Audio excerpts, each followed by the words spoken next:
This video is going to show you solo Grandmaster Nightfall getting platinum rank for week 1 of Revenant, which the week 1 GM is Lightblade. So let's discuss the modifiers for Lightblade because there's a lot of changes with how GMs work. So Master Nightfall modifiers of the past are now included in Grandmaster Nightfalls.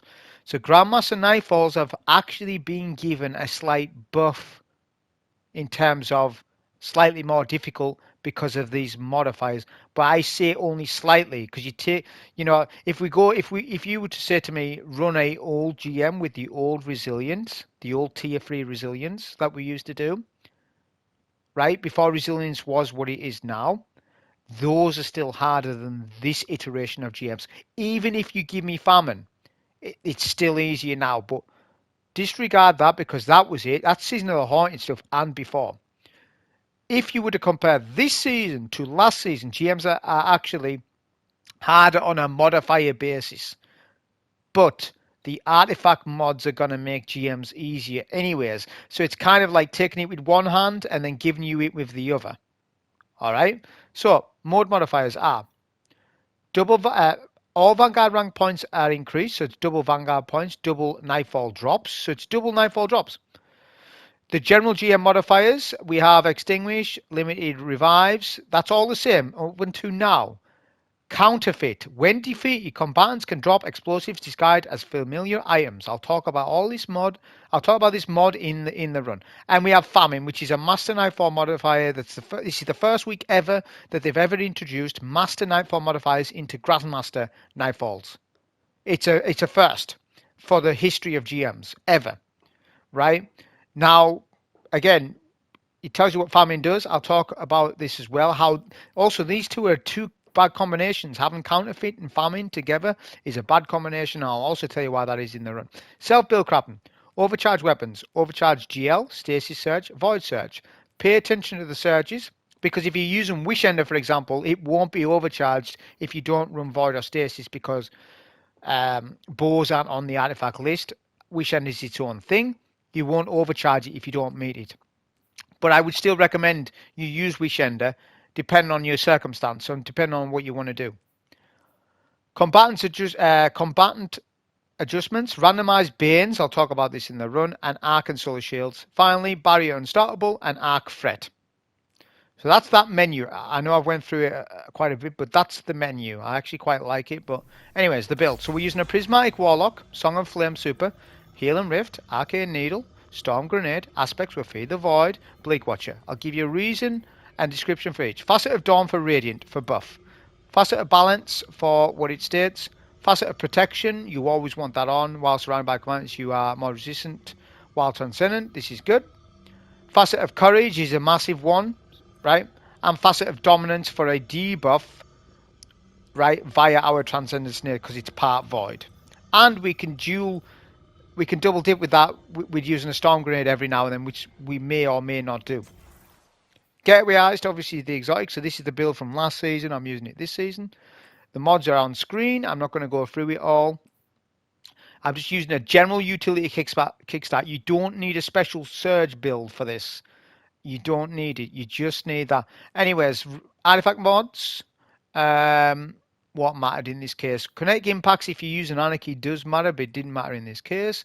So this is what I used. All you really need is concussive reload, rapid impacts, overload GL, barrier scout, and like I say, I've got some stasis stuff on, I suppose, but that's what my artifact was. Talking about weapons, which is more of an interesting topic. So we're using Deterministic Chaos. Now you're going to say, what the hell, man? Why are you using Deterministic Chaos? You're an idiot. And I am part idiot, but I also know what I'm doing a little bit. It got buffed. I don't know when, but I don't know when it was, but it went unnoticed with me, to be honest. So it states this, the buff. This weapon is now intrinsically anti-barrier. That's massive. It's an anti-barrier LMG. What? The heavy metal and vexadecimal perks have had their locations of behavior swapped. Heavy metal now causes every fourth bullet to make volatile targets. Vexadecimal now causes every 16th bullet to also weaken targets. So it's got a weaken and debuff in it, right? And it's going to make volatile every 4 bullets. So now it's doing more volatile stuff. It's still weaker than them. every 16 bullets, but it's fine. We have other ways to weaken a champ and stuff. But this weapon is fantastic at Lightblade. Its use and application in this GM is really good. I'm shocked on how good it is. I'm shocked on how good it is, and you're going to see it in the run. Pairing that with a legendary weapon, Scout Rifle, because anti-barrier Scout. And this roll here, which is a god roll, by the way, Velocity Baton. I'll talk about it in the run.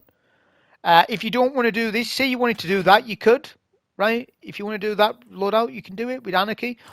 What I suggest to you as well, if you don't want to run a scout, because scouts are kind of weak, scouts are weak. They're okay. Scouts are okay if you run a scout with explosive or kinetic tremors or both, because Hung Jury has that. But this loadout would work as well. Wish Ender, a Edge Transit God roll with this GL, and that would do you just really, really well in this.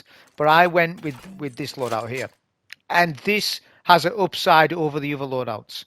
You could do a Witherhoard star run. Like there's loads of options to do that. Also, last, you need to put Void Holster on to make Deterministic Cook. You really need Void Holster on. It's only a 2+ mod. Make sure you got it on. It'll change your life if you run that. That is the build and everything. So for those that aren't familiar with Lightblade, we'll go over it for the solo strats, that is. So before you do anything with this section, you want to clear out this boss. You need to get rid of the boss. The trigger is damage. You need to do about 10 to 15% HP to the boss, get rid of it. So use your long range weapon wherever it might be. If it's Wish Ender, keep using Wish Ender over and over. If it's a good scout rifle like this one, use that. If you've got an explosive payload, kinetic tremors one, like on the Hung Jury, the absolute god roll king of scouts in the kinetic slot, then use that. If you haven't, then just use a kinetic tremors, because I still think on its own, kinetic tremors is better than explosive payload on its own. But if you can get them both together, even better.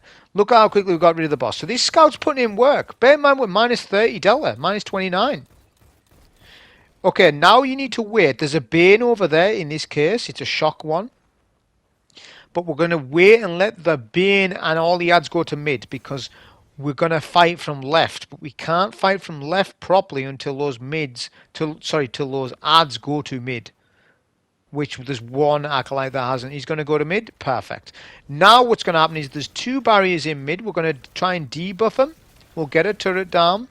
If the turret can do anything, you've got to be close. And it's hard to get too close to them, to be honest. You don't want to.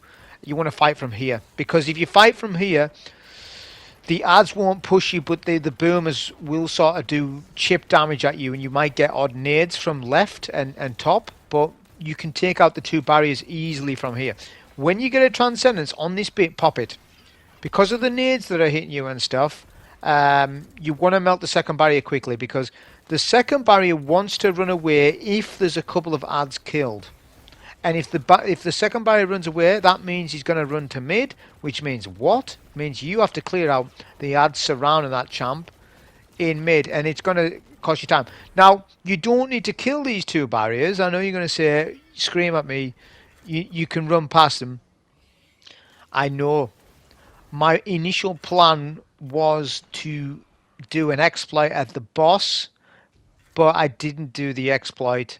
But my intentions was to do the exploit. And if you do the exploit at the boss, then you need to kill the first 2 champs to get plat. In other words, there are 2 champs in this entire GM that you can skip and still get platinum rank. But the key note is this. You can choose which champs you want to skip. And in my opinion, it's either the first 2 or the last 2. So get it right. I don't want anyone confused on this.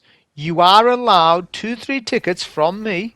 I can give you 2-3 tickets, and you can get platinum. And if you skip 2 champs, no problem. You can get a Willy Wonka Chocolate Factory bar thing, and you still get platinum rank if you skip 2 champs. Get it?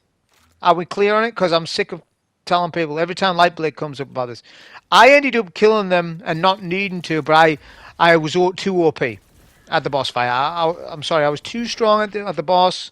I didn't realise how strong I was, and then I ended up just doing it and not cheesing it, because it was actually in my favour just to not cheese it. But I'll talk a little bit about the cheese and what you can do with it if you do deciding to do that, but I don't think you need it on Warlock. That's why I went Warlock. Warlock's the best character for this, for most people, in my opinion. Better than Hunter, better than Titan. I know that there's a Prismatic Titan that's amazing for this. You can do it in 20 minutes, 15 minutes.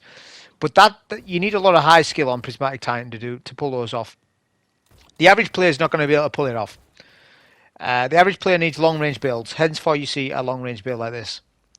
So it's very important that you don't trigger the Hive Guardian to our right.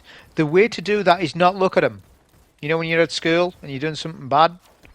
Don't look. Out of sight, out of mind. Out of sight, out of mind. So that Hive Guardian has not enraged. Why? Because he's not seen us yet. But as soon as you see him, he will do his super. Once you kill the first barrier, you can be in his mind now. That's fine. So we're going to come behind this pillar and we're going to do a little bit of chip damage. We're going to prep him a little bit. Right? Then we're going to pop super.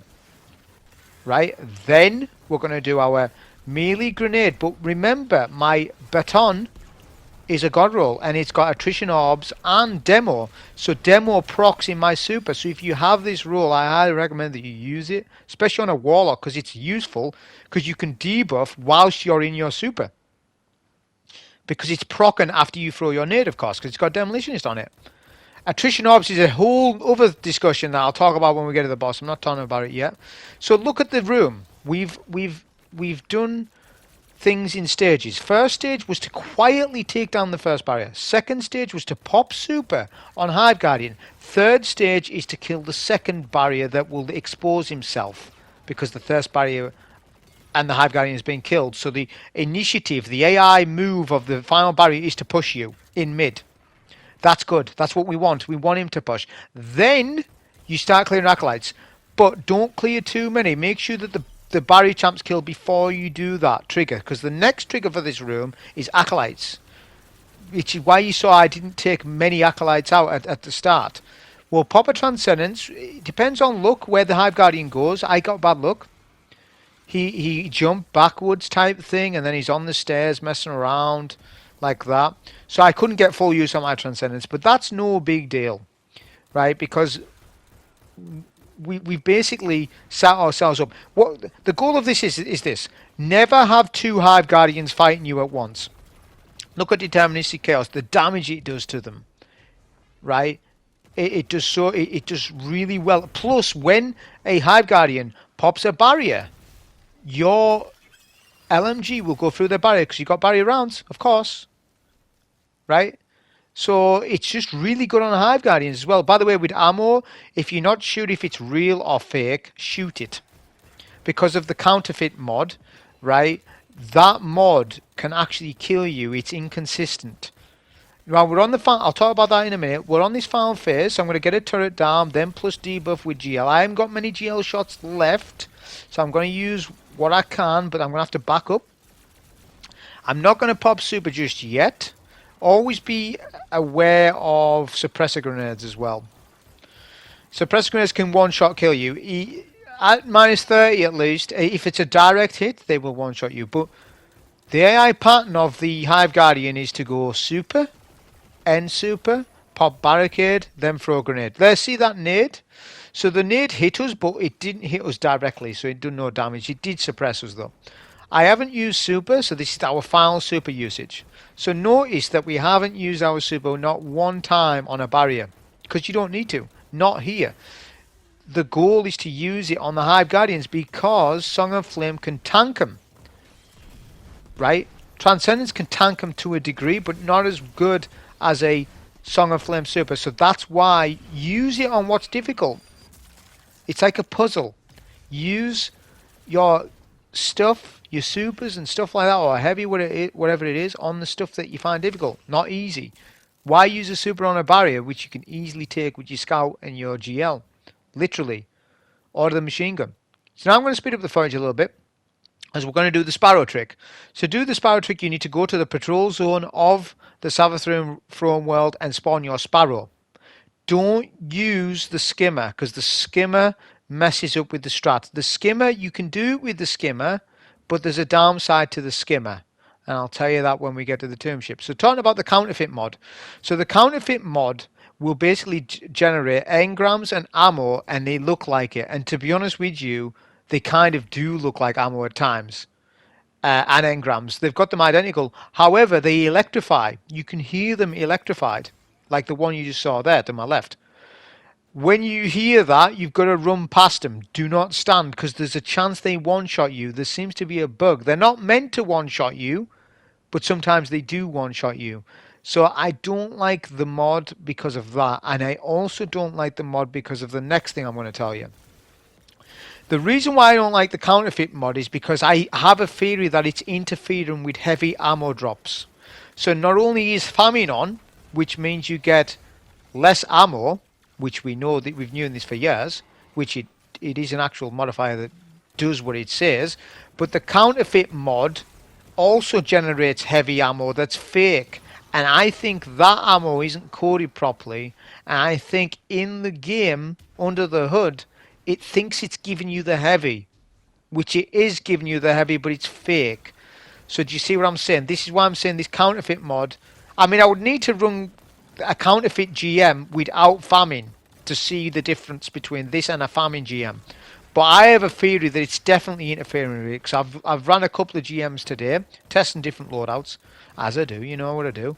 And each run, I felt like, you know, I'm getting plenty of bricks, but more of them are fake. Like 60-70% of the ammo drops I get are fake. I think that's a bit wrong. Doesn't seem right. But again, we need to run a GM without famine to confirm this. But that is my hypothesis or educated guess on this situation about that. So now we're doing the sparrow trick. Get your sparrow on the tomb ship in the middle of the tomb ship, because you have danger of the sparrow falling off the tomb ship if it's on the edge. If you use a skimmer, the skimmer has a high chance of falling off the tomb ship because it's flat and it will roll off. Because what you need to understand with the tomb ship is, between loading zones, it jolts the sparrow. Literally it does. And the sparrow will actually move back a little bit every loading zone it gets to. I know this sounds crazy, but it's just think about it for a second. It does. I've seen it happen. So with a skimmer, they'll flip off. On my run before this, the skimmer flipped off. So I was like, you know what, I'm not using a skimmer, then I'll use a sparrow, because the sparrow's less likely to fall off. And it's right, it's less likely to fall off. So this shrieker here, you've got to be careful. Wait for the shrieker to close up and then melt with the machine gun or whatever you're using. Have a heal and rift arm as well, so that you can tank it, because there's a chance of death here, so you still got to be careful. And kill the two acolytes left and right, and then now we're going to do the work. So the Hive Guardians here, you're going to skip both of them to save time. You may as well. They're not included for Platinum rank. In my opinion, they probably should be. Hive Guardians should be a part of Platinum rank, probably, because us bypassing them is the main element of the GM, and skipping them's kind of feels wrong. I'd rather kill them, but you don't have to, so this is the skip. So jump up the wall like that, and like I said, that means that you can get your dunks without having to involve yourself with the Hive Guardians, because if you do, you might need a pop super. And you don't want to pop super, really. But if you do, you do. It's not the end of the world. You can pop a super and run past them. That's also no big deal. Take these two acolytes that you can see, but what we need to do now is get back up. Now, I haven't run Lightblade in ages, so I couldn't remember the way to get back up, but I went this way, which wasn't the best approach. I think there's another, yeah, you can go around here like this, look, and then I find, oh yeah, it's this way to go. And that way, like I say, the Hive Guardian can't kill you. If the Hive Guardian has line of sight, and he hits you with the void shields, then you're dead. A direct hit will kill you. A direct hit will kill you at minus 30 delta. At minus 25 and at minus 20, you might survive it. I don't know. I'm not high enough to tell you. I've never run Lightblade at minus 20 delta, because it's never existed until Final Shape, because of the minus 20 delta thing. But you need to be 20-30 in power to even pull it off. Sparrow check. It's still on the tomb. We're doing all right. We're going to jump off the tomb ship. I'm going to pop a super here as well, because we have no use for super for anything. I'm also going to speed up the fights because there's nothing really going on. So pop a super here, you may as well. if you've still got your sub and you didn't need to. Because that way you can take down the Shrieker quickly and all the ads on that little bit there, because it's actually dangerous. You can wipe there if you're not correct with the wizard and you don't melt the wizard quick enough. If you don't use a super, use the machine gun. That's what's the beauty of this loadout is. Literally, I've got Barry in my heavy slot, and that's really good. Like, I don't have to use the scout. I could have used a bow, a legendary combat bow. Hey, I could have done. It wouldn't have been a problem. But the reason why I didn't do that is because then you're entirely focused on your heavy as a barrier weapon, and it's famine. Don't rely on famine. Never. I have played on so many Nightfalls with famine to know never count on famine helping you. The game is already bad enough with its ammo economy. It only just makes it worse. Famine only just makes everything worse. Now, I know that there's a GL that can make heavy and special weapon ammo, the new GL that is, but, you know, you can run that. I've seen people run that on a Soul Gem. You can definitely run that, and it's debuff for free, because it's infinite ammo, so you can keep debuffing targets over and over and over. You can do it like that. There's no problem to do that as well. It's just up to you, really. So if you want to use that new GL, you can, and you can make your own ammo. So it's actually kind of a cool strat. So we're going to come up to the top. The reason why I go all the way to the top door and on the top of it is so that the Thrall don't knock us off map, because they come out of that door, you see. So the Thrall can knock you off map here, so be careful. But if you stand up top, they won't happen. Don't proc any explosive damage from any of your weapons while killing these Thrall, as you may destroy the Sparrow that's on the tomb ship. If you do that, you've messed the entire strat up. Remember, Sparrows can take self-inflicted damage. You can actually, apparently as well, heal them with healing grenades and stuff. I can't remember, I think it was Cheese Forever ages ago showed a video where you could heal your Sparrow with a healing grenade. And I think you can. So, if you so happen to be running a healing nade, maybe try it. I've never tried it, but I did see a video about it ages ago. Maybe 2 years ago at least. But look, we have Sparrow, and we can now do the swamp without doing the swamp. We're making things dramatic here. We're going to try and die and then get on. Look at that, we're just taking the piss. Yeah, you thought I was going to die, didn't you? No, I'm not. So we can just get on Sparrow and speed past it. We don't need to worry about Weight of Darkness. We don't need to worry about the Moths. Moths will not detect your Sparrow. Right? So you're unkillable, really. Unless you stop and stand... Unless you stop entirely, then obviously the Scraves will catch up with you and explode. But you're pretty good. Look how easy that is. I highly recommend that you do the Sparrow trick. I don't think it's a cheese. I think it's a godsend. I hate when people say, oh, you're using the cheese. The cheese is a godsend to me, though. It helps me out. I think it's a good thing. Right? Sometimes, like a cheese or an exploit makes the strike or the GM more satisfying to run. Isn't that the goal sometimes? So I love it. I hope they never patch it. I hope it's in the game forever. I hope it's in the game forever. And I don't think they can patch it unless... Well, actually they can. I'm not going to tell them how to do it because then that ruins Lightblade for me. So this bit you haven't got Unstoppable. Of course you haven't got Unstoppable rounds, yeah? So we're going to use our turret to do that. But we need to get closer. The turret has a range drop off. I think it's like 20 meters or something like that. So first we take advantage of clearing out any raiders we can before we push up. And the moths. Any moths and raiders. Raiders will need you behind cover. If you're behind cover and you get naded by a raider, you're dead. Those void nades, even though it's arc threat, they melt. So you've got to be careful with it. So we're going to put a turret down to our left and then we can get our stuns. We'll use some heavy here as well to speed this up a little bit. And then that's how obviously we stun our unstoppables. So that's that done. And these raiders, like I say, they push when you least... I'm actually glad there's not much scorn in this because they're deadly. There's one moth there we didn't shoot. So the moth won't one-shot you. That's good to know. They don't one-shot, but they get you half HP. That's fine. So yeah, the raiders will push up. I actually end up having a moment here. Like I get caught off guard a little bit. So I'm trying to take out this straggler here, and then yeah, we take out that stalker. It's coming up, I think. Also pay attention to your armor off. So look at this. We make a mistime with our jump. We get absolutely melted. Luckily, good movement was good enough to help us from stop dying. Look at the nade. So yeah, this bit, I don't know. I'm used to one-shotting them with like Wish Ender, because I usually use Wish Ender in Lightblade. Which Wish Ender makes this bit a little bit better. Because you can't really get a headshot until you push up and then they push you like this.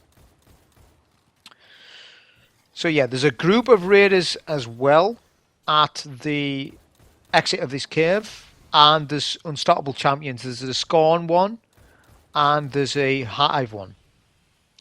This bit's not that good, I'll be honest with you, in terms of our loadout, because we didn't have a good way of stopping the unstoppable from a distance. So I actually spent extra time here, but not so much on the Hive Ogres, because we've got kinetic tremors and we've got debuff, so we can take down the Hive Ogres, the Ultra Bars, pretty quick. What I was slow about doing was clearing the Hive unstoppable. So the Shriekers, the AI pattern of a Shrieker is to always stay closed until you get close to them. However, if there's another enemy other than Hive surrounding them, i.e. Scorn, they will open up. This is your opportunity to deal with the Shriekers now. These screens will jump up every now and then, so just be careful of that. But yeah, we can deal with the Shrieker now. What I was worried about, though, is if we didn't get kill credit on the Scorn Champ, because the Scorn Champ has actually jumped to mid. Right? Which we did. But when that happens, the far right Shriek is closed. So that was a shame. If I had been a little bit more proactive there, I would have got both Shriekers. But the Scout's not as quick as Wish Ender taken out from a distance for the Shriekers. So we can do some debuffs from a distance. We'll work on these Hive Ogres.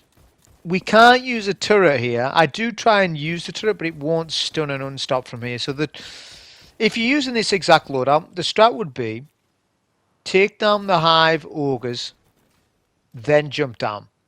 And take the unstoppable with your turret in a good spot. But the problem is the boss is there. And I was under the impression when you do so much damage to the boss, he goes. But I guess because that Shriek is still up, he didn't. Because I actually tried doing some damage to the boss because I wasn't 100% on where I was taking this unstop, because I've done no damage to the unstop, so it slowed the entire thing down on this a little bit. This is probably what lost us a bit of time. But that's fine. We'll just deal with these Ogres first. I'm also a little bit concerned on ammo because I'm low and I didn't see many bricks for my GL. So yeah, the rule I got, I'll talk a bit about that, was attrition, orbs, and demolitionist. The reason why this rule is so good is because you can generate a lot of orbs and it introduces a lot of different strats. For example, if you want to do a special DPS to a boss on a hunter where you don't have health regen, because you can take advantage of recuperation, or say for example you want to get armor charges, or say you need your super quicker. In this scenario on Lightblade, I used it to get my super quicker, because the way I do Lightblade, I do it in such a formulaic way. I need my super at certain points for the viewer to follow the run so that they can get the clear, because there's let me think. There's 5 critical moments at the boss where you should have a super for, and if you don't, the risk of you dying is probably quite high if you've never soloed this before. If you have, you can make it work. You can duck and dive, map rotate, and then get out of there. You can do stuff like that. But if you haven't, then you need to super for the 5 moments, which I'll point out. So yeah, I was trying to get rid of the boss, but I guess the boss won't go because the Shriek is still alive to his right, because that's the trigger. Which the boss also goes if you kill both Shriekers. But I'm sure I've seen in the past where you just do damage to him and he leaves, but it was like, is he not going to go? So he didn't. So now I have to make a decision on going down there, which I do. There's an actual spot. Which I didn't think about, but there's a place to put down a turret and get a stop on this champ, which I'm about to do in a minute. So yeah, don't bother doing this unless you need to farm super energy. That was obviously a waste. So yeah, we're going to jump down, and where the scorns spawn, there's a room. It's actually kind of cool. I just didn't know if some scorn respawn or whatever after time, and they don't. So yeah, we can sort of do damage from here, but the unstop's too far away for him to push. He's curious, but he's not going to push, so we need to use the building to our left, which we can do that.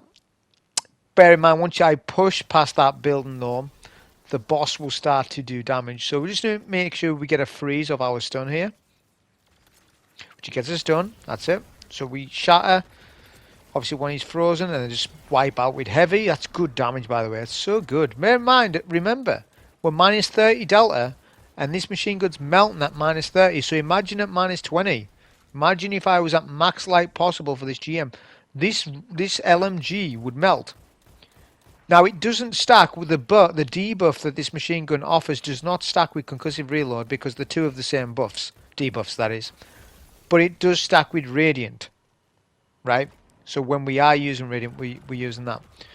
But it's still worth to use your GL on a champ because it's doing damage over time whilst you do damage with the gun, with the machine gun.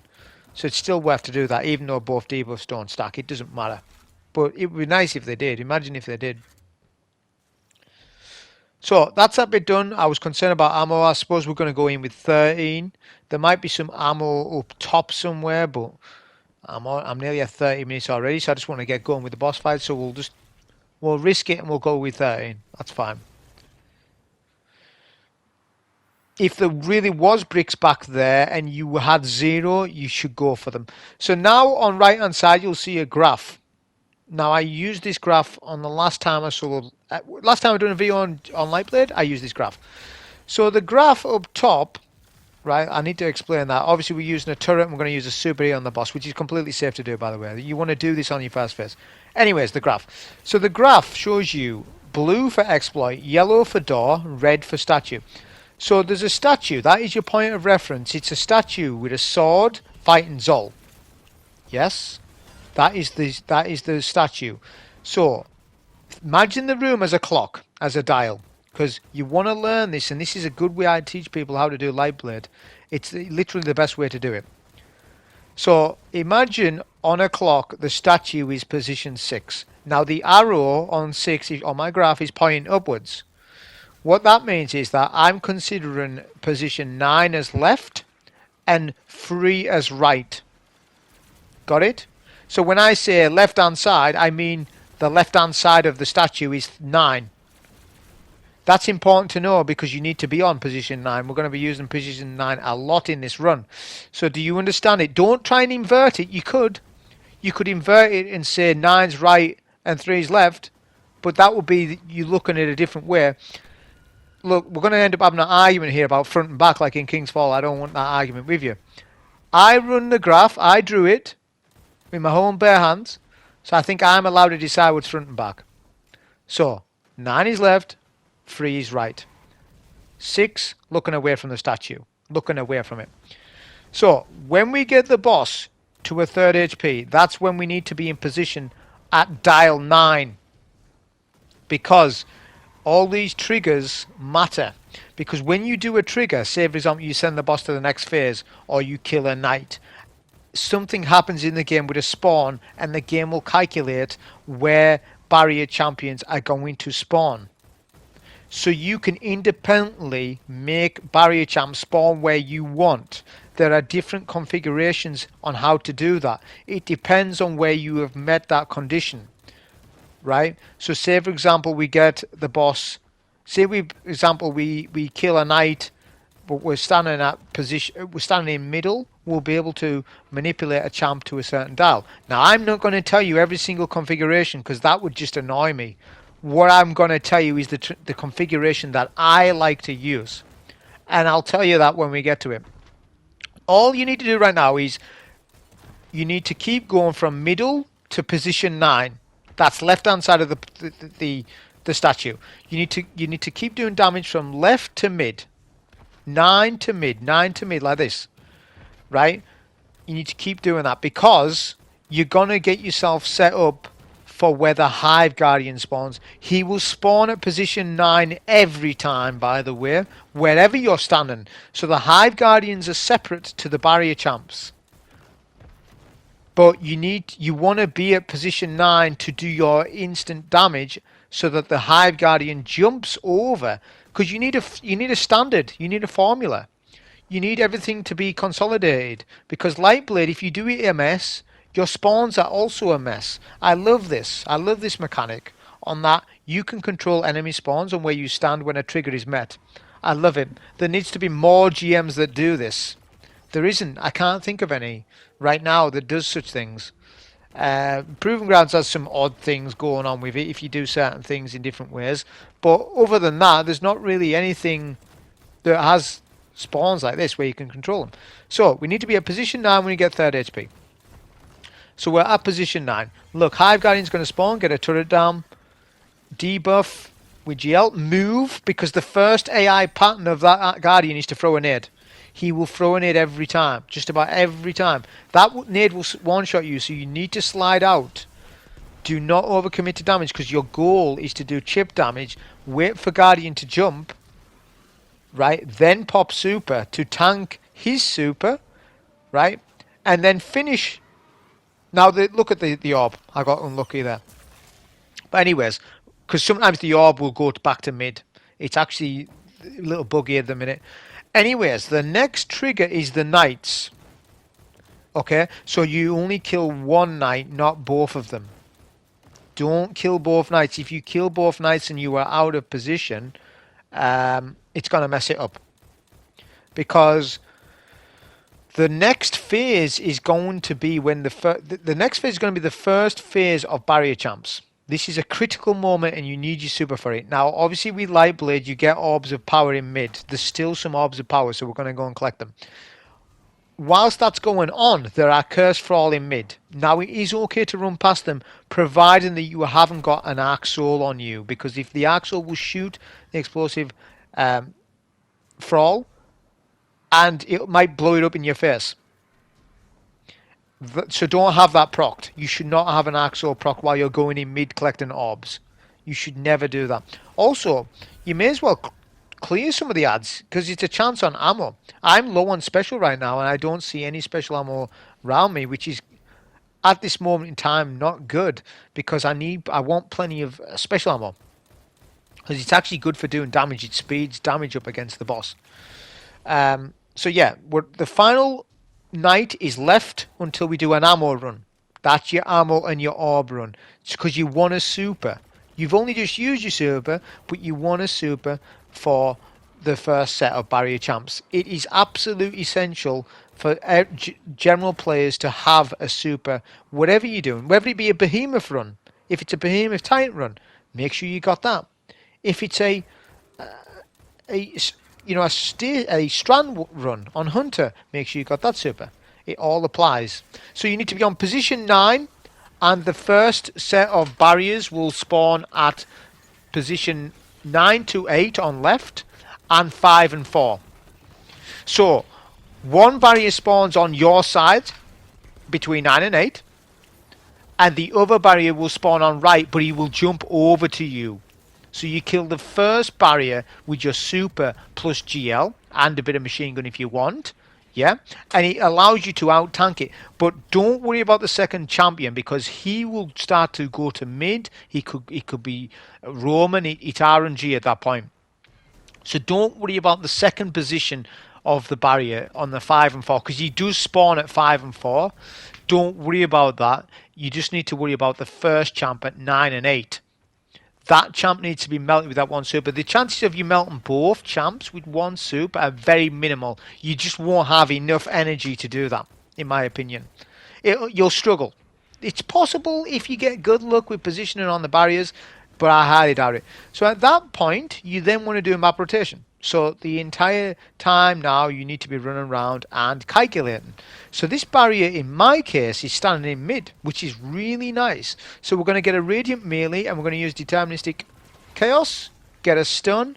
We'll jump over to mid because the boss is chasing us, get a good GL shot on and jump over again. And the barrier jumps over to the left, I suppose, but we're prepped for him with the machine gun. So see how good it is to have this machine gun with barrier, because even though it doesn't do crazy burst damage, it does enough damage for us to jump about and still have ammo and get a shield break when needed on a pulse, which is exactly a perfect weapon for when a big Lightblade Alak Hul is chasing you while you're trying to deal with a barrier champ. But you need to multitask between him and that final barrier champ to get it successful. That's why you're not going to one cycle them unless you do the edge transit strat with the bait and switch, then maybe so. But on this strat, it's more of a slower way of dealing with it. And don't be frightened to jump in mid, because the safest place to be when you're up against Alak Hul is in the air. Because in actual fact, his arc attack doesn't hit that hard. It's when you're standing next to a wall. So imagine you stand next to a wall and you let Alak Hul just blast you to bits. He'll kill you in 2 or 3 blasts because of the area of effect damage, because it's splash damage. So in other words, this attack gets worse. The boss's attack gets worse when you stand next to a wall. So if you're in midair, chances are he's not going to hit you, right? And you can still do damage, like whether it be with a GL or even hip fire with the LMG. It allows you to deal with a champ safely whilst running away from the boss. Whereas if you're stationary too long, you can do that as long as you know that the boss is on floor 1 and not on your floor. That's fine, but that isn't always the case. So now the second set of barriers, you need a super as well. So we've got a super for that. Right, that's what I've been kind of farming a little bit. The next trigger is exactly half HP. So if you knock the boss's head off at half HP, if you're in middle, the second set of barriers will spawn at clock 3 and 10, 11. But you want to focus on 3. That's right hand side from the statue. So dial 3 on my map that I drew for you with my bare hands. Okay, when we break boss's head off, which we only do damage when we jump over, so pay attention to it. Even though it looks like I'm doing nothing, I'm doing something.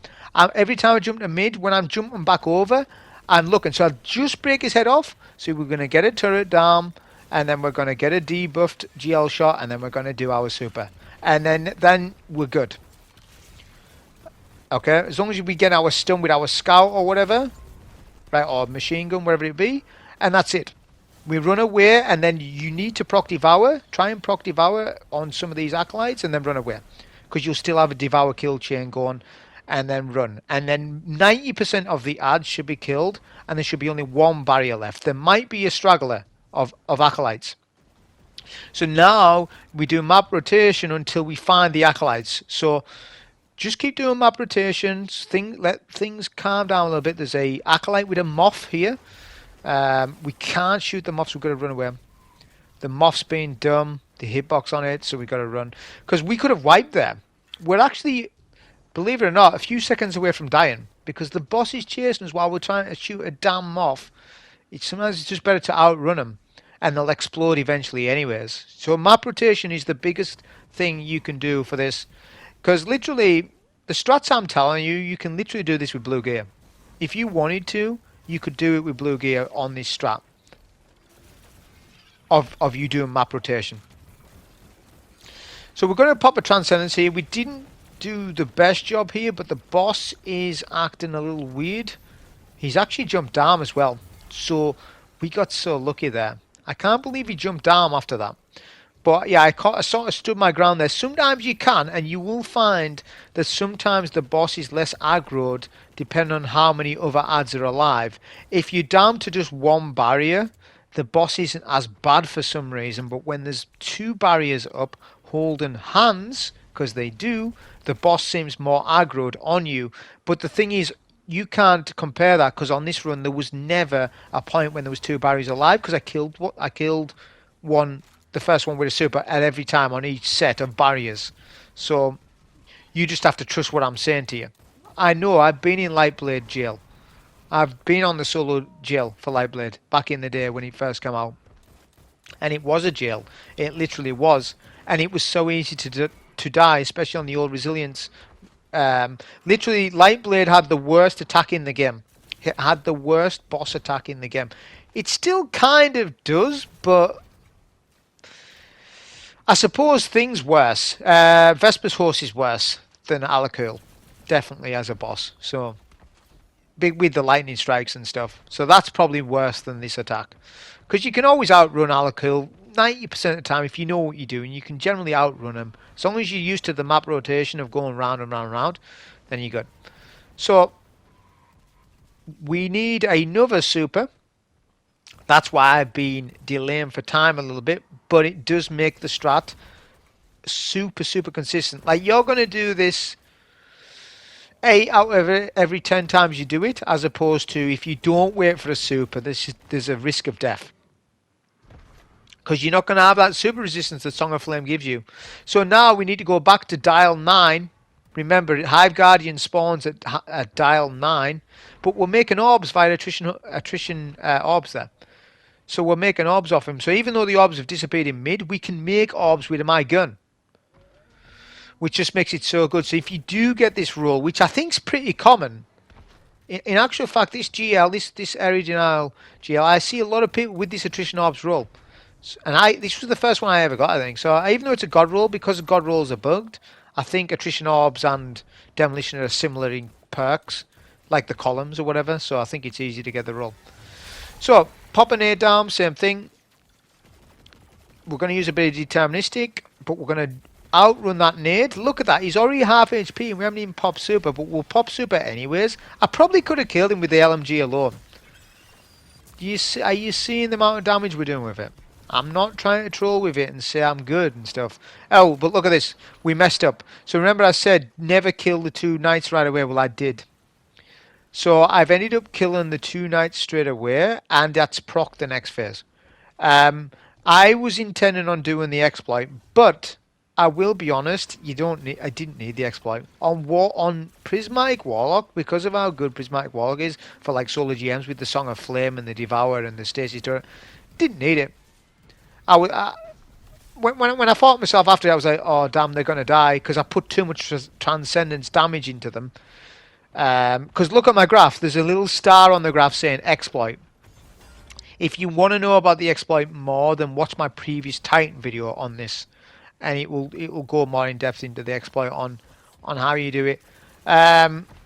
It's a shame that I actually killed the knights too quickly, but basically now this is technically the hardest phase. The last set of barriers are the hardest phase to kill. But again, it's not too bad as long as you've got that super. Now, what's the next trigger? The next trigger is L damage. So we see Alak Hul. So when the bar gets to back end of A, the second A, not the first.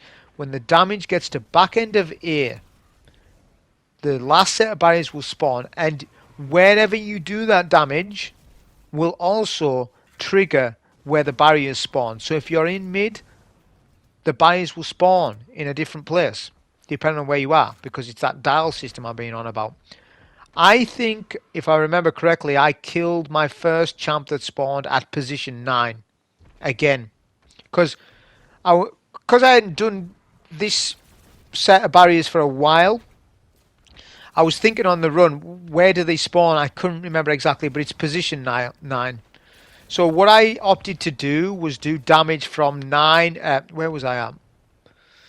So I'm not there yet, I don't think I'm in the right spot yet. We'll see where I go in a minute. But we're nowhere near yet. He needs a little bit more damage. We're generating super energy here though. Look at the super energy we're getting. A lot of Curse for All on the floor as well, which we could kill, but we're healthy on ammo, so we don't need to really. And we've got super energy because we want it for last set of barriers. They're the hardest barriers to take, so we needed it. So yeah, we're going from mid to 9. So we're going to trigger the next barriers at dial 9 or mid. Yeah, there you go. So we were just coming from mid to 9. Barrier spawns on dial 9. We pop super and then we melt. We didn't quite get the exact barrier stun there, so we messed up a little bit, but the soup is only designed to get one of the barriers anyways. And there's not a lot of ads that spawn this phase. It's mainly, if I'm being honest, Thrall. But yeah, we run away and now we're doing map rotation again. So it's the last barrier to kill. Machine gun any acolytes left. The boss was close to us here. We were sort of lucky and unlucky at the same time, but that's fine. At least I'm showing you how to properly do it rather than do the exploit. The exploit's cool though. The exploit is cool. I was wanting to do it, but to be honest with you, I've never done the exploit without Wishender, so I don't know how the weapons that I use would affect it. Like if kinetic tremors, if you start shooting his foot with kinetic tremors, I'm not sure if it would cause him to freak out, because if it did, you're instantly dead. So I think it might be just better, if you're going to do the exploit, do it with Wishender. Because Wishender doesn't cause the boss to freak out in any way. Because if you do things that you don't usually do, if you do damage that's sort of like explosive damage, should I say, when you're in the cheese pot. Like, if you don't know what I'm talking about, none of this information you need to know about, really, if you're not interested. But if you are, if you do explosive damage to his foot, he'll freak out and start blasting you. Whereas if you do chip damage, like with Wishender or something, like if you do nanite damage to him while you're in the cheese spot, good luck with that. He's going to freak out and definitely kill you in the cheese spot because you stand next to a wall. And like I said before, his attack is more threatening when you're standing next, when your back is next to a wall. It's just how it works. So now, no more ad spawns. We've got nothing left. Look at the amount of ammo we've got with the machine gun. And by the way, we've used it a lot. And it's got famine on. But we've used it when we've needed to. We haven't needed to like spam it like on ads, but we've used it on barriers when we've needed. And there's famine on. So on a per mag basis, I can honestly tell you Deterministic Chaos is a fantastic weapon now. Right? And trust me on stuff like this, because I've predicted things over the years, like with the Grand Overture thing. Right? No one liked Grand Overture when it first came out, and I said, "Hey, man, it's I told you years ago it was a good weapon, and now it's a meta weapon in GMs and dungeons because of its total damage that it does." I told you all years and years ago, and it's the same thing with the Deterministic Chaos. It's a fantastic GM weapon. You should be using it when you're up against GM-centric barrier Nightfalls. Hope you enjoy. Thank you.